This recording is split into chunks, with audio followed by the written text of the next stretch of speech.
All right, let's give this a sniff. Oh, it smells like fish.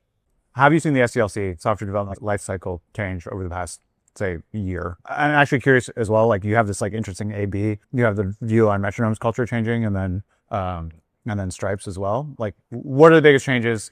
How has your day-to-day changed the most? And what are the biggest challenges right now as agents have sort of taken the world by storm? Both at Metronome and then on Stripe, I think we're just seeing exponential increase in agents writing software, basically. Change velocity. Yeah. The amount of PRs, I think, that had agents involved at all, has increased. The amount of people using agents to write code has, I think, a year ago even, it was kind of hit or miss. If you ask kind of various people within our Eng team, for example, now it's like much closer to 100%. And that's not to say like people are, autonomously saying like, go off and write this feature and come back in all cases, but it just, every single person is using AI in some way more.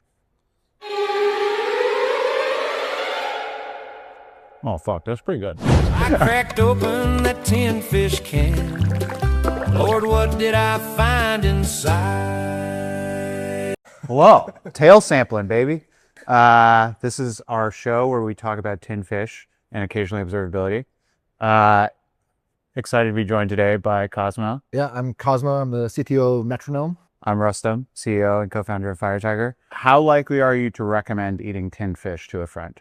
I'm a big tin fish fan. I don't think I actually told you this, but I used to always, it was my go-to ski lunch. Okay. And so I would just have a bunch of tin fish in my little like backpacker, and then I'd eat it and I'd just get covered in oil and I just, ski the rest of the day. Did that earn you more friends or fewer friends on the ski slope? It's like a filter function, right? It earns you you the found friends. your true homies. Yeah, exactly. I have some like, old sardines at home, but I think You're aging them? Well, not on purpose, but they've been there for a while. Well, we got some good stuff on the books coming up here. So I moved out to San Francisco about I guess at this point it would have been 12, 13 years ago. Moved out when I was 17 to join a YC company at the time. They were going through YC, came out to help them build the product, and then eventually, stayed there for about 8 years through acquisition. And then from there, went on to Metronome, where I joined as a founding, one of the first engineers, and stayed there. We actually just got acquired by Stripe, so now I've stayed there through acquisition as well. But in that time, kind of, grew the company, grew into CTO, and now kind of sit across the engineering org, and as we fold into Stripe, across the integration. Is it true that in the early days you got kicked out of a YC demo day? Yes. So like I said, came out here working for, the company was Clever. And they had the founders of Clever, and so all summer we were, working towards demo day. That was like the big kind of motivating North Star. I would say even in some ways, even more than like revenue or customers, right? It's like, how do we make sure that we have those things so we can make a compelling demo day pitch? Makes sense. And so demo day was like a very, very huge thing in our minds. And then as it came around, it was like, well, the founders are going to go, but it was like this other early employee, two other early employees, and then I think one of the girlfriends of one of the founders. We were all like, wait, we aren't going to go? What the hell? And so they did a rehearsal demo day the day before, and they printed out the badges, and the badges were just a normal like plastic badge with the name kind of Helvetica or whatever on it, and then an orange stripe at the bottom for I think investors had like purple, founders had orange, and we just stopped at like a Walgreens on the way home from something and grabbed some of those ID cards and an orange Sharpie, and I don't think we even had a printer. So I think we just like wrote our names on like very Helvetica-ish, and then drew the orange stripe at the bottom with a Sharpie and walked in no problem. It's not like demo days are high security. I think it felt much like more risky than it was, but then midway through demo day, right before the founders went on stage to pitch Clever, we were talking to one of the YC partners, and she was like, "Wait a second!" It's like the most janky, like colored in badge, and luckily we did not get kicked out until after. I think they respected that we wanted to be there and see the launch, and so. But then afterwards, it was like, get out of here. Okay, so you successfully snuck in. So, yeah. You've gone on this journey from founding engineer to CTO. Like, how has that been? Like, what's been hard in that, right? Like, it's kind of an unconventional journey to go on. And like, what are you looking forward to, especially post integration? Like the job has clearly changed a lot. I think there's a couple of ways to answer that. I'm not going to apply that to YC anytime soon. I think if you'd asked me that before, kind of like sometime earlier in the Metronome journey, I think I was like, oh yeah, I stayed at Clever from like what I kind of perceived from like the first milestone to one of like the like towards the end, and Clever's still around, and like there's actually tons. It's grown a ton since I left. So correlation or causation, I don't know. But at the time, it feels like okay, stayed through the journey, like founding through acquisition, and I kind of like maybe would have said the same for my next journey. But I think actually what I learned is like I think with now coming into Stripe, we still feels like we're very early in the journey, and Metronome does monetization, and especially focusing on like AI, agentic, kind of how do we help companies with variable spend or variable costs, or like any sort of complex business models monetize. And Stripe is doing the same thing, and we're all both very early. I think no one's really figured out what agentic monetization even looks like right now, and so it just feels like there's so much more, almost like the hard work has just begun kind of thing. And so my focus is like the excitement, I think, and one of the reasons like I'm excited to see what FireTiger's doing with agents, for example, is figuring out how are these companies going to monetize, how can we help, what is the financial infrastructure you need to be a successful company in the agentic economy, what does the agentic economy even mean? So definitely really excited to kind of build that out at with Metronome and Stripe. What does the rate card of today look like a modern agentic company trying to figure out how to charge their customers the right amount? What is that sort of SKU mix and unit of measure mix, and sort of just like how are they thinking about pricing, and how does that look different from the equivalent company from, I don't know, 5 years ago? There's a couple of major differences. One is that it changes. Like it's not as in a company of today is just changing pricing. Yeah. It's a company 5-10, you could build a company 10-15 years ago and never really change your pricing. You launch with something that's like a seat-based model. Like look at GitHub. GitHub, it's a huge company. The pricing is never They added $2 for Copilot. Yeah, exactly. And that's a great success story. You didn't used to have to kind of iterate on this as much. Now every company, like I'm sure FireTiger, every time you launch a new feature or do a new deal, you're doing some sort of change, or at least thinking about how it changes your economics. And so the biggest thing is that it's just it changes more. Like we see, our top customers are launching new SKUs or changing their pricing weekly in many cases. I think that you can attribute that to a couple of different things. One is that just the market's more mature. Like toothpaste companies, like consumer goods, will like bid on which shelf in Walmart they want to be on during back to school, so they're like kid height or something. That just didn't have to happen in software. You could win just based on the product, and now the product's not enough. You need to also, how you price and monetize is part of the product. And so the biggest thing is just the change. Another thing is unification across different channels. And so product-led growth and sales-led growth are like two classic channels, and those used to be pretty disjoint. Yeah, you'd sign up a PLG. If you eventually wanted to spend some more money and maybe get like SSO or something, you'd become SLG, and that's like two different systems. You might have two different accounts, so there's no crossover. And especially leave out even like marketplaces and stuff like that, which you guys probably think about a little bit. But now it's like you can have a PLG customer that becomes one of your largest enterprise customers overnight as their own growth takes off. And so you don't want to install any friction in there, and you want to be able to kind of track a customer's lineage and make sure that like you're not limiting their growth by your internal systems. And so really you want one unified set of rates and products across the whole product ecosystem. Actually, Cloudflare is doing a big initiative on this right now, where they want all features for all users, and then you can you're paying based on what you're using, or maybe you can sign a deal and get access to some better rates or something. But broadly, it's not disjoint systems anywhere. So I think the change and the unification, the rate of change and the unification across different channels are the two kind of biggest things. As far as like what people are like actually pricing on, like people do more there's more SKUs. People are still trying to figure out exactly how to price tokens. Yeah, people have no idea how to price tokens. I think what you do know is like you have this now cost that even more than classical like infra is directly correlated with how much your users are using your product, right? Like you want some margin on top of that. So like Stripe, I think recently relaunched token pricing where you can just set your pricing as a margin on top of whatever the Right. And we could bottom talk for a line. very long time and never eat any fish if we went down the like, should you price on tokens? Yeah, versus yeah, not? yeah. But anyway, that people are still figuring that out, which leads to the change. Yeah. Interesting. Cool. I think the next part of that was, and Metronome is perfectly set up to support you as you iterate on pricing. Yeah, oh yeah. So it's implied in that is we support all of that that you want to do, and any of the changing and complex SKUs and stuff. We work with all the companies that are doing this at scale. We basically power, and so happy to talk. I have some questions for you on like how you think about quality, how you think about sort of correctness, how you ship software, but we should try some fish first. Yeah, that's the first one. Okay, the first one is, honestly, I have no idea how to pronounce.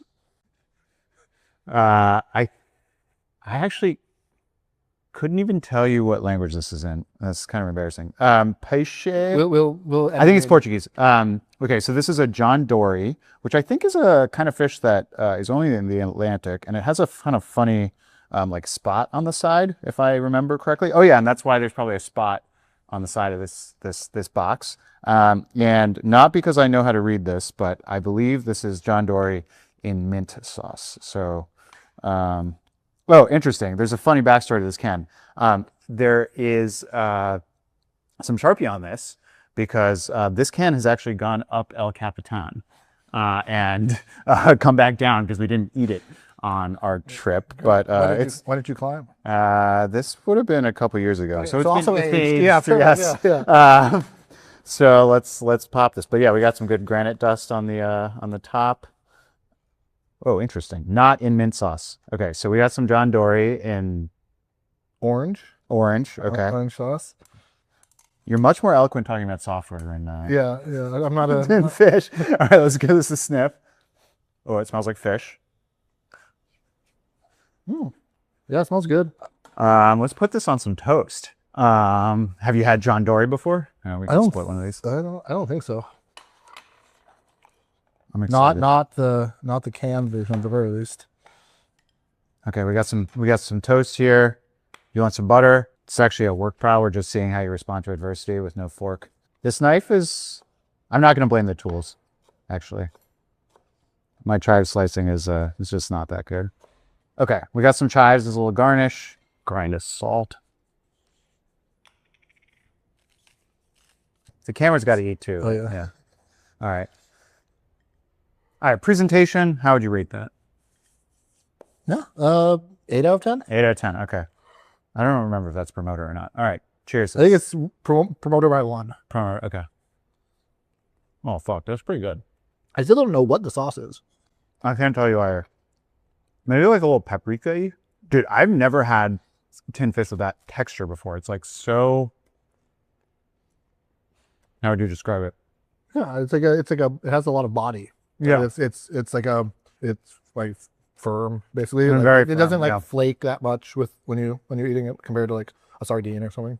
All right, well, the last episode we did Trader Joe's mussels and squid, and I would say pretty conclusively and definitively, you ended up with some better...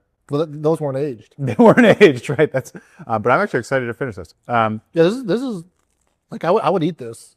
Just But you're not being tortured right now. that puts me at promoter, I think, right? Like would recommend. All right, John Dory with unidentified orange sauce. We're gonna Google Translate this box in a bit. A+, I would say. The sauce is really, really nice. Like the flavor. If you're trying at home, we're only recommending fishes climbed and then descended El Capitan, exactly. 3 years ago. Going back to Metronome and bringing the conversation to observability a little bit. When a billing system gets something wrong, customer's customer is going to notice immediately and presumably be pretty pissed, actually. Right? Yeah. That's like a bad...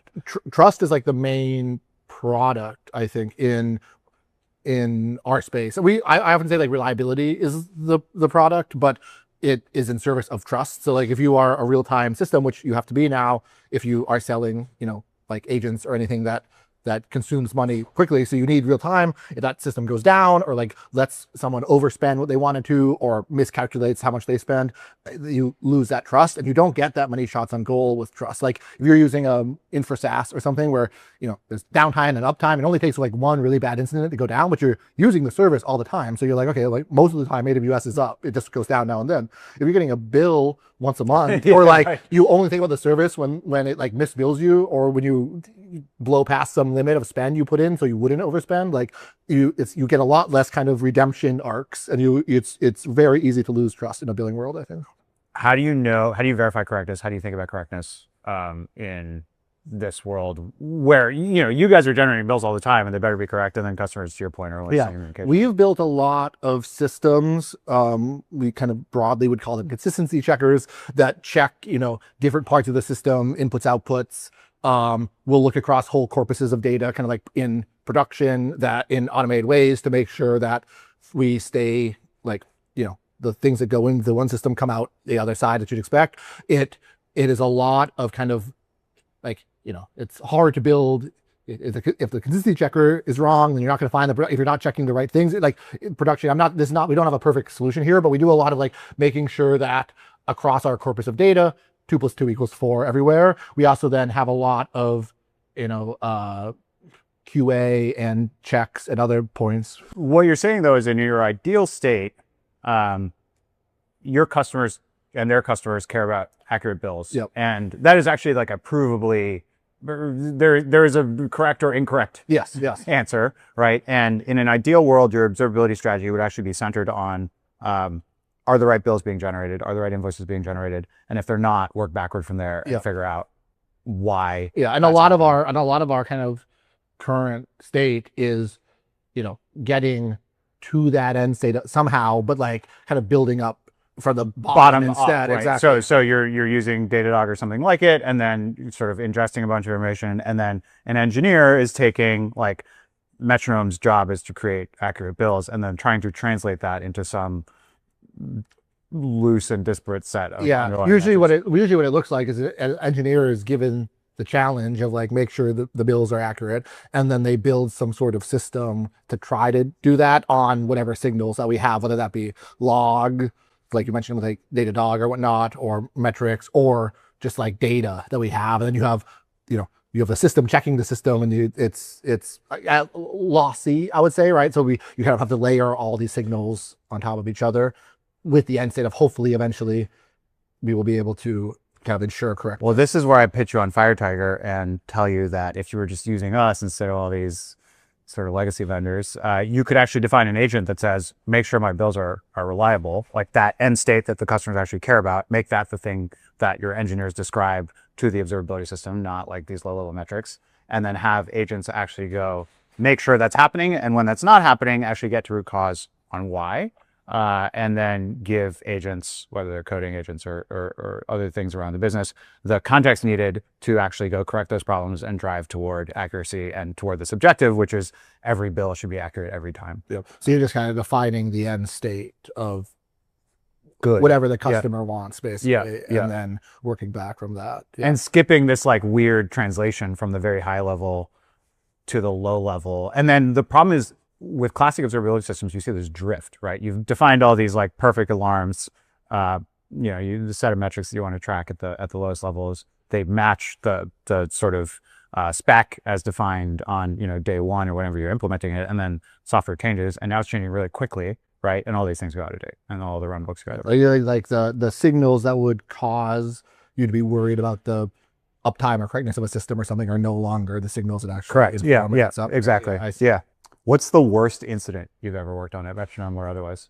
The worst one at Metronome, we have a public RCA about this because we found kind of unmonitored, like not like we weren't monitoring it, just rather it was not a stat that was exposed by Postgres called multi-exact membership overflow, I think. I'd have to pull up the exact blog post, where basically there's a buffer in Postgres that can run out of space. That is, there's no kind of like there is now in later versions we sort of we got a patch through, or like at least our story helped get a patch through. you can now, call some function and get that monitoring and export it into whatever tool you use. But at the time, it looked like basically writes locked up, write exhaustion happened, and there was not any sort of like leading indicator that things just stopped. Yeah. So like, oftentimes with Postgres, you want to monitor like transaction ID wraparound, and there's like multi-exact ID wraparound or something, I think, and you can monitor that and not be monitoring this underlying resource. And then when that happens, writes lock up. And so what made it bad is one is like, it was relatively difficult to find this. We had to we were, reading Postgres source code, trying to figure out, working with, our vendors. This was like live on the incident call. Yeah, exactly. Literally, like the engineer who ended up finding the kind of root thing was on the Zoom. He's like, "Hey guys, check this out." It's like, originally it was like, "Oh, like what are we going to find in Postgres source code?" And it's like, we start diving in. It's like, holy, like there's this whole other buffer that we aren't even thinking about. And I think we should put in the show notes or something, a link to that, because if you're running Postgres in production, especially not the latest versions, you should be wary of this. And it manifested as, downtime at several different points, because we can like pull the foot off the gas on write traffic and like maybe recover, or maybe you'll see, Postgres will eventually compact or something, and a recovery will happen naturally, and then later it would just fail again. So like to our customers, it's a lot of downtime, a lot of trust lost, to be honest. And it took us a long time to kind of root cause what was going on there. That was the, it was a multi-day. In hindsight, say you had a horde of agents that actually had awareness of how a Metronome system worked and the Postgres internals and all this sort of stuff, like could you have gotten leverage on that problem from agents? But obviously there's some class of failure that's truly on the tail of the tail of the tail, and like humans and smart humans that understand how things work are still going to be required. I'm sure that when we were reading the Postgres source code, it was like, maybe not agent, but like AI assisted, right?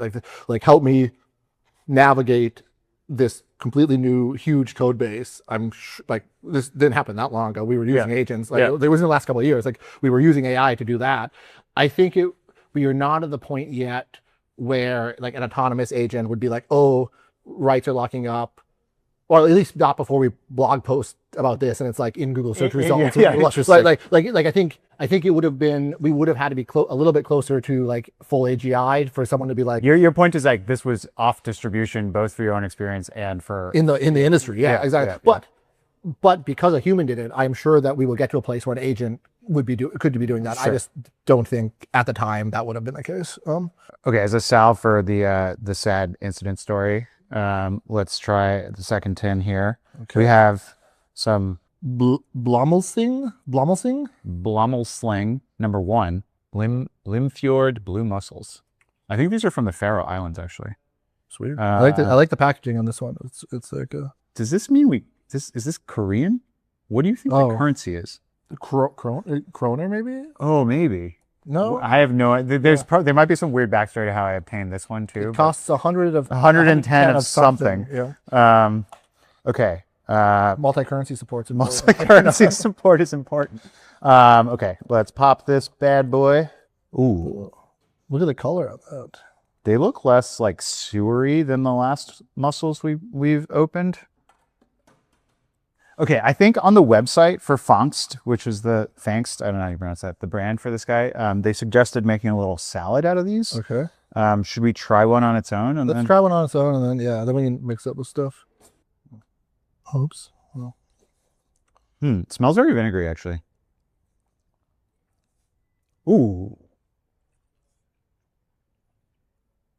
Very like fresh. Yeah. And the sauce is really good. Despite being in a can for who knows how long. How does canned fish work? Do people like when is the like average can made? I don't know. Oh, I think they're I believe the seafood is actually steamed either before or after, and then they pressure cook the can, and so that like sterilizes it and prevents stuff from going inside. We've chopped some English cucumber and then some dill. I think there's actually dill in this. So dill and fennel seeds are in the sauce. So I think this will all go nicely together. Should we do this over toast, or like what do you think the right? I mean, we have more toast though. All right. I would say the salad could be more appetizing looking. Maybe. I don't know, but it has some green in there, which is not always the case with tinned fish. That's right. Okay. So. I think I'm going to put this on some toast. Yeah, I think toast would be good for this. So you're meta tinned fish you're not a fan of? Ooh. That's a good question. I don't think there's been anything where I've been like, oh, actually, this is not a fish. One time I bought canned silkworm pupae. Very bad. That one's not making it into the podcast. Or for maybe if we get a guest I really don't like, yeah. we'll sort of like. If you're watching this and you get invited to eat canned silkworm with Rustin, honestly, they tasted a lot like, what like a terrarium smells like, that like wood shaving smell. All right, we're gonna eat our little salad. Cheers. I think the cucumbers help. It like brings it all together. Yeah, I was gonna say, I'm glad we put the oil, the full sauce, because like a lot of the bites just cucumber with that sauce. Yeah. And then the mussels, when they come through, are nice. Yeah. Very bright. Very bright. Like, doesn't taste like a canned. Yeah. I'm excited to eat the rest of that. That's very good. How have you seen the SDLC, software development life cycle, change over the past, say, year at Metronome? I'm actually curious as well, like you have this like interesting A/B.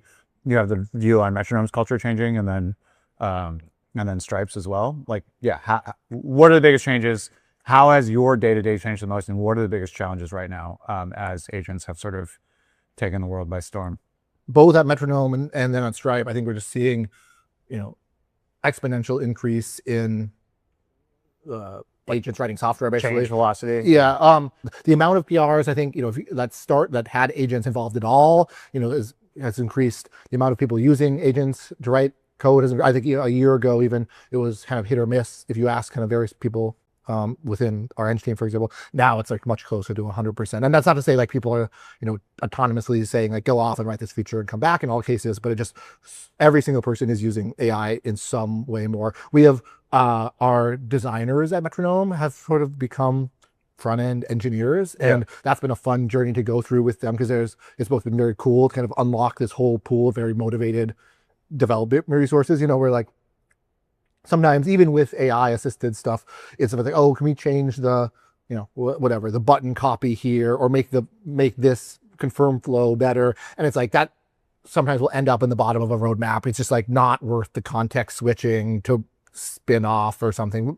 And having like the folks who are thinking about this every day, just be able to go in and make those changes has been a super big unlock for, if you use Metronome, we've done a lot of UI refreshes in the past year. A lot of that is because of that unlock. So that's been very cool to see, but it does mean you get this influx of, change basically. And you have to figure out how do you review, how do you test, how do you, like, all of that's something that we've had to grapple with. And honestly, I don't think we've solved it. And then coming into Stripe, the difference with Stripe is that they have, teams of people thinking about developer tooling and developer productivity internally. So there's, Slack bots and tools you can just ping that will go off and do real changes. And their, Claude setups are fully connected into their production system. So you can debug, an error. If I see a request log, if I'm playing around with a new API and I see an error, I can paste that into Claude code and have it like dig into what caused that. And that's just something that it was much slower adoption at Metronome, I think, because you have to like dedicate resources out to build those tools. Yeah, you actually have the gravity to do that. Okay, so like the pace of writing code is obviously increased by a lot. Would you say that the pace of actually putting good things into production, things that really deliver value to customers, move the needle on, the things that people are actually paying Metronome for, has that increased by a commensurate amount, or are we've just moved the bottleneck down? No, I think it's definitely, like, I come back to the kind of designer case. Like, I think the rate of change that we made on our kind of front end and like polish, I would say, for example, was much lower a year ago than it was now. Yep. I think have the rate of changes of like these giant, refactors that require deep human knowledge, like hopefully those increase because the people are able to focus more on those than like the other stuff. But you also have less data points to measure that kind of stuff. But certainly like customer valuable changes landing in production has increased as well over the past year. Everyone I talk to right now says code reviews are a big problem. I have my own perspective on this, but do you think code reviews are a big problem? Well, I'm curious for your perspective, but definitely I think that's like where if you have more people writing more changes, and then also like more changes in general, even if we weren't adding whole new teams of people like designers writing code, I think for as long as I've worked in software, code reviews have been like a challenge in some sense, right? Like it's like, so code reviews definitely, I think, and making sure that the code you're putting up for review is good enough to like not have a back and forth where your agent's just talking to their agent basically, but then also making sure that we're not like inundating the people, the code owners and the folks who like think deeply about systems with a ton of changes, and letting them actually be able to focus on, doing their own work is definitely something that's top of mind for us. To the point we were talking about previously, if like the goal of Metronome is, obviously in very flexible ways, but at the end of the day, deliver the right build to the right person at the right time. Yep. Isn't the point of review or validation or any of this sort of post-deployment sort of observability to just drive toward that goal as quickly as possible? Yes. Like, why do you need reviews at all if the code being generated is high quality? There's a big if on that, right? Like I think making sure that, maybe that's the agent tool chain, maybe that's the Models, code base, the whole, yeah. But we've started to use, our QA environment a lot more. So the PR gets merged, it gets tested against a huge suite. There's some AI testing that's occurring there, like, end to end, like, I can, every time you merge something, like, can I successfully set up this, a new rate card, for example? Yeah. And so like, I think there's more kind of end to end testing that occurs in a pre-production environment, but it's not at the point yet where every change that someone puts up, especially like, maybe someone who's not new to the system, or maybe you have an AI that you just like, send a Slack message to and it goes and like ostensibly makes the change. I don't think those are fully trusted yet. So like we still want a human in the loop right now, or, a bug bot in the loop or something. Yeah. That's like where the like choke point comes right now. I think one of the really interesting opportunities or problems in front of us as an industry is figuring out how to avoid the sort of like faster horse syndrome where, okay, now we have this thing that like gives people superpowers. How do we make, like, we're going to go make each step in the SDLC slightly better or slightly faster than agent. I think there's an opportunity to like rethink end to end what this all looks like. And I don't think anyone has answers on like, oh, no code review, this is, but like the fact that we can translate English to working software fairly reliably, it'll keep getting better. I think sort of affords us the opportunity to like change how I build and I think software. I think you can, at Metronome and now at Stripe, there's a lot of focus on how do we make the architecture of your software easier for agents to work on too, which maybe is a little bit different than the architecture of software that was good for humans to work on. And I think, but there's also, decades of history and architecture that it's like, there's places that Metronome that are hard for humans to work on. And I think, that for companies that are the younger and kind of starting off in this agentic world, that the future may look very, very different than companies that are kind of like adopting into it. And I also think no one knows like the end state yet, but I definitely think the idea of, you're writing words that describe the end state, whether that be from a reliability perspective, like the invoices are correct, or from a feature perspective, like the user is able to do this, those words sort of become the spec, I guess. And then you have systems in place that make that spec exist and validate that it's actually happening. Yeah, I think that'll happen. It's just unclear what that's going to look like, and if it's going to look different for companies that are new agent native versus moving into agents. That kind of thing. I'm excited for the future world. I'm very I don't know many things, but I do know that we're still going to be eating dank tin fish. This maybe the agents are just gonna be ordering this for us. So and when we all have no jobs in 10 years, we're just gonna be sitting on the beach in Portugal, packing tins, eating fish. Okay, last questions. Which of these won? I think this is actually kind of hard for me. Yeah, I think the I forget what was the John Dory one for me. I think it's like a classic tin fish, but it had a nice sauce that a lot don't. Kept its texture. Yeah, I agree. That was like a real standout.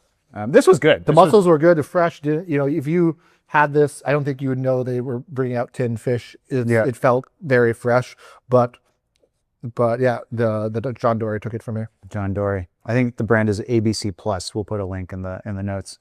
Any requests or what should we serve next time? But not silkworm pupae. Not silkworm pupae. I think you should be taking the winning fish from each episode and facing it off a newcomer in the next one and seeing pure bracket style complete random number generator on the taster. Yeah. So like a really highly rigorous. Yeah. And then, you can kind of turn into like a consumer reports style. This is the best tin fish. I got to call up Sequoia and tell them we're pivoting to consumer reports for tin fish. Yeah. No, but this, and then other requests, I would say if you're struggling with any sort of agentic monetization or anything, come talk to Metronome, come back to Stripe. We can help you. If you're Okay, now then you're pitching. I got a pitch, right? Yeah. All right. So FireTiger, in case it wasn't clear from this conversation, we build agents that help you operate your software in production and make sure your software is driving to the outcomes that your customers care about. So in Metronome's case, that would be bills are generated on time, they're accurate, et cetera. Metronome's available, events can be submitted. If those things are not happening, agents automatically figure out why, deliver root cause to your coding agents, and drive fixes all the way through in a loop, making sure that your software iteratively gets better even when it's changing quickly. So FireTiger makes your software better without you having to think about alerts and metrics and traces and all this stuff that only one person at your company understands. Thanks for coming, Cosmo. This was fun. It was great. Thanks for bringing out the old tin fish. Yeah, the old tin fish. Yeah. Talk soon. Yeah. I cracked open that tin fish can. Lord, what did I find inside?